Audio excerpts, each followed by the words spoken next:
What's going on, everybody? Welcome back to the classes. Thank you so much for watching. I'm excited to share with you guys today. We're going to be talking about some Lyft tips and tricks. Obviously, a lot of the advice for Uber and Lyft can kind of blend together, but the apps can be different. So I did want to make these separate and make sure you guys understood the differences. Now, the biggest question that people are going to ask when it comes to ride sharing in Uber and Lyft is, should you drive both? And the answer, in my opinion, in any scenario is always going to be yes. Obviously, I talked a little bit about that earlier. Now, the biggest benefit, especially if you're a full-time driver, is that you can drive a lot more than 12 hours a day.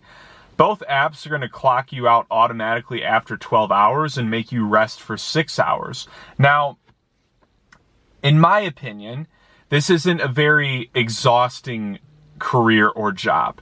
We're not in the coal mines all day. We're sitting in the AC, listening to music, talking to people, and driving them around.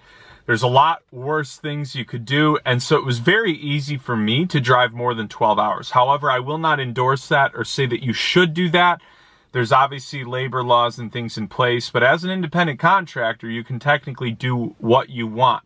So if you're alternating between both apps, and you're logging out of Uber when you get a Lyft ride and logging out of Lyft when you get an Uber ride, it's going to allow you to put a lot more time in as a driver.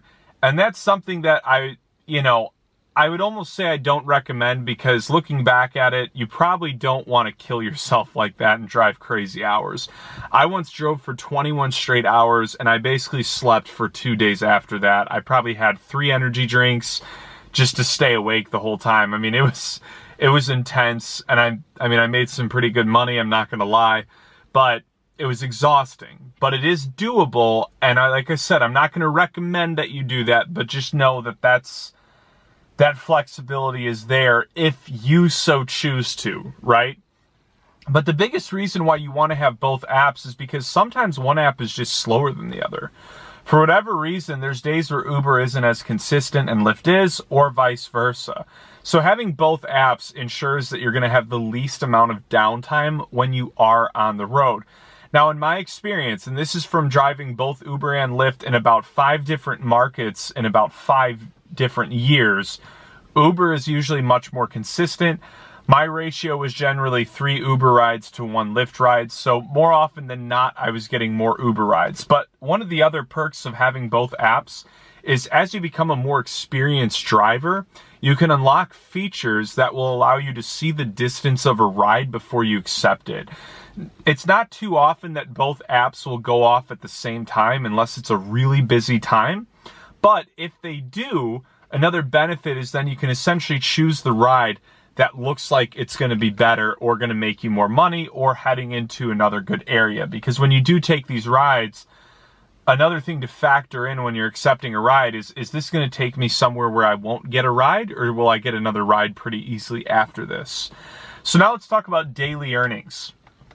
Now, this can kind of vary on your market, and it's going to vary the most on the times you drive, but generally on a weekday, you should be able to make $100 to $150 a day over a relatively full-time, 6 to 8 hour shift. If there's bonuses and stuff in there, obviously that's even easier to hit. So on weekends are where you're going to make the better money. On most Saturdays and Sundays, I was usually able to make $200 to $300. I'm sorry, Fridays and Saturdays. Sundays you can usually make $150 to $250 as well. But Sundays can be a little hit or miss. A lot of times people are just relaxing and they're not really doing anything.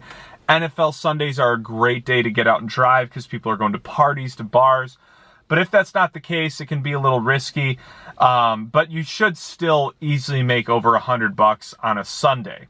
But Friday and Saturday will be your real money makers if you're willing to work till bar rush at 2 to 3 a.m. Obviously, that's pretty late for a lot of people. But if you're only doing it twice a week, to me, it's always been worth it.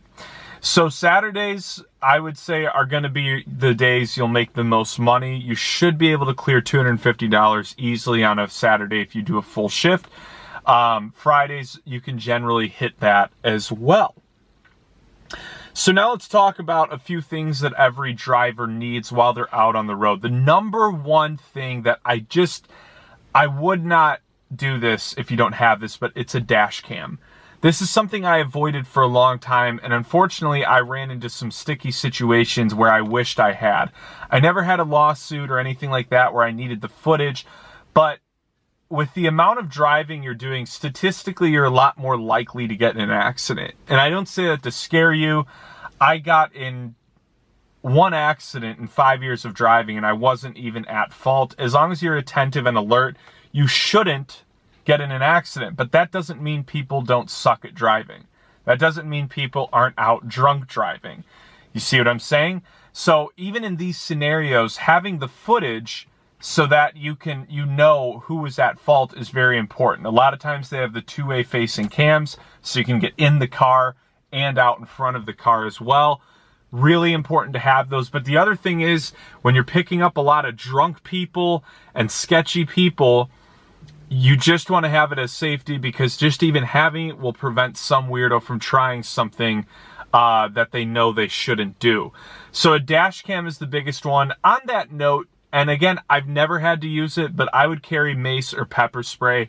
I always did. Never had a scenario where I needed to use it. But the other thing is too, I'm a bigger guy. I'm probably not a prime target. You know, if you're a smaller female, I mean, it almost goes without saying, you should absolutely have something on hand just as a precautionary. Odds are you're never going to run into anything like that, but I can't recommend enough that you do get something like that.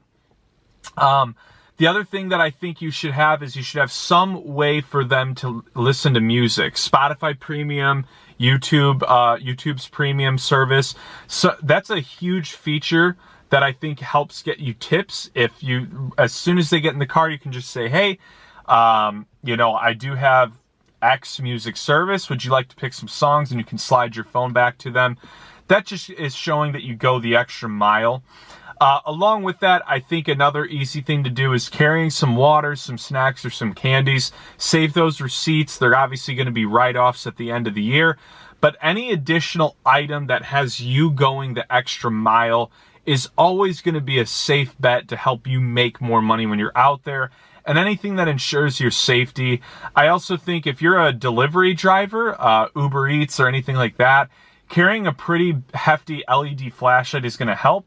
One thing I saw is that when you're doing deliveries late at night, it's a lot of times really hard to see apartment and house numbers. So if you have a powerful flashlight so that you can see those numbers on the houses, it's going to make your job a lot easier and a lot less stressful and a lot faster, meaning you're going to make more money.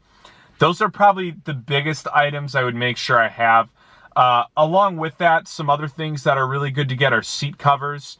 People are probably going to spill something eventually. Another thing you can get is there's little, they're like little side pockets that go in between your seat and the, not the glove compartment, but this middle storage thing. I can't think of what it's called. But they block it so that if you drop your phone or anything, it won't fall down there and get stuck down there. But I would just look into any item that could make your driving life be significantly easier. Get it. It's a tax write-off, and it'll be worth your time at the end of the day.